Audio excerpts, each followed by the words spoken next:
আপনার কলিজার টুকরো সোনামণি কি আজ ৬ মাসে পা দিল? অভিনন্দন আপনাকে। মা হিসেবে এটি আপনার জীবনের অন্যতম সেরা মুহূর্ত। কিন্তু এই আনন্দের মাঝে কি একটা অজানা ভয় আপনাকে তাড়া করে বেড়াচ্ছে? ভয়টা হলো প্রথমবার বুকের দুধের বাইরে ওকে কি খাবার খাওয়াবো, এমন কিছু কি দিয়ে ফেলবো যা ওর ছোট পেট সহ্য করতে পারবে না, নাকি ভুল নিয়মে শুরু করে ওর হজমের চিরস্থায়ী সমস্যা করে ফেলবো। ইউটিউব খুঁজলে হাজারটা রেসিপি পাবেন, কিন্তু কোনটা সঠিক আর কোনটা ওর জন্য বিষ সেটা কি জানেন? আজকের ভিডিওটি শুধু রেসিপি নয়, আজ আমি আপনার ভয়কে জয় করতে এসেছি। এই ভিডিওতে আপনি দেখতে পাবেন ৬ মাসের বাচ্চার জন্য সবচেয়ে নিরাপদ, পুষ্টিকর এবং বিজ্ঞানসম্মত ডায়েট প্ল্যান। ভিডিওটির শেষে এমন একটি টিপস দিব যা আপনার বাচ্চার খাবারের অনীহা চিরতরে দূর করে দিবে, তাই ভিডিওটি ১ সেকেন্ডও মিস করবেন না। প্রিয় দর্শক, আমি আছি মা ও শিশুর যত্ন চ্যানেল থেকে। আপনি যদি আমাদের চ্যানেলে নতুন হয়ে থাকেন তাহলে মা ও শিশুর স্বাস্থ্যসঙ্গত বিভিন্ন তথ্য পেতে আমাদের চ্যানেলটি সাবস্ক্রাইব করে আমাদের পাশেই থাকুন। এখন মূল ভিডিওতে আসা যাক। একজন সচেতন মা হিসেবে আপনি আপনার বাচ্চার জন্য সেরাটাই চান, আর সেই চাওয়াটা পূর্ণতা দিতে আজ এই আলোচনা। ৬ মাস পূর্ণ হওয়ার পর শুধু বুকের দুধ বা ফর্মুলা মিল্ক ওর দ্রুত বেড়ে ওঠা শরীরে সব চাহিদা মেটাতে পারে না। এই সময় ওর দরকার আয়রন, জিঙ্ক আর বাড়তি ক্যালোরি। কিন্তু মনে রাখবেন, ওর পাকস্থলী এখন একটা ছোট আপেলের চেয়েও ছোট। তার শুরুটা হতে হবে একদম পরিকল্পিত। অনেকেই তাড়াহুড়ো করে ৪ মাসেই খাবার শুরু করেন। দয়া করে এই ভুলটি করবেন না। আগে দেখুন আপনার বাচ্চা তৈরি কিনা। যে ৩টি লক্ষণ দেখলে বুঝবেন আপনার বাচ্চা তৈরি। ১. আপনার বাচ্চা কি সাপোর্ট দিয়ে সোজা হয়ে বসতে পারছে? ২. আপনারা যখন খাবার খাচ্ছেন ও কি লোভনীয় দৃষ্টিতে তাকাচ্ছে বা কেড়ে নিচ্ছে? ৩. ওর টাং থার্স রিফ্লেক্স কি গেছে?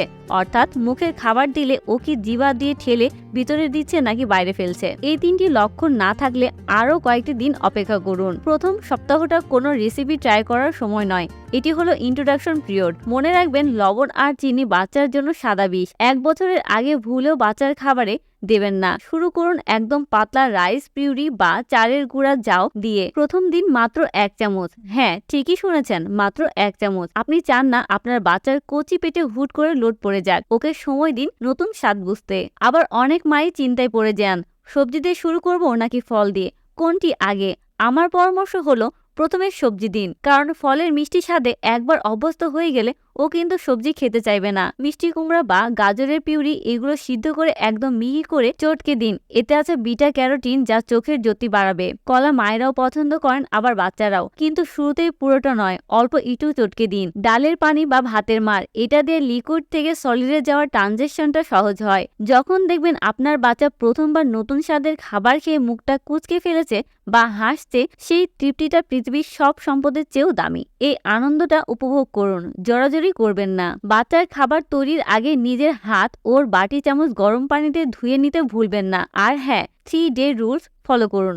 মানে, নতুন কোনো খাবার দিলে টানা ৩ দিন ধরে ওই একই খাবার দিন। দেখুন ওর অ্যালার্জি হচ্ছে কিনা, বমি করছে কিনা বা পেটে গ্যাস হচ্ছে কিনা। যদি কোনো সমস্যা দেখেন, সাথে সাথে ওই খাবার বন্ধ করে দিন। আমি কথা দিয়েছিলাম বাচ্চার খাবারে অনীহা দূর করানোর টিপস দেব। টিপস হলো পেস্ট ফিডিং। বাচ্চাকে জোর করে মুখে খাবার গুজে দিবেন না। ওকে ওর মতো করে খাবারটা ধরতে দিন, ওর হাতে একটু মাখতে দিন। খাবার দিয়ে খেলা করার মানে ও খাবারের সাথে বন্ধুত্ব করছে। ও যখন নিজের ইচ্ছায় মুখ খুলবে তখনই কেবল ওকে খাওয়াবেন।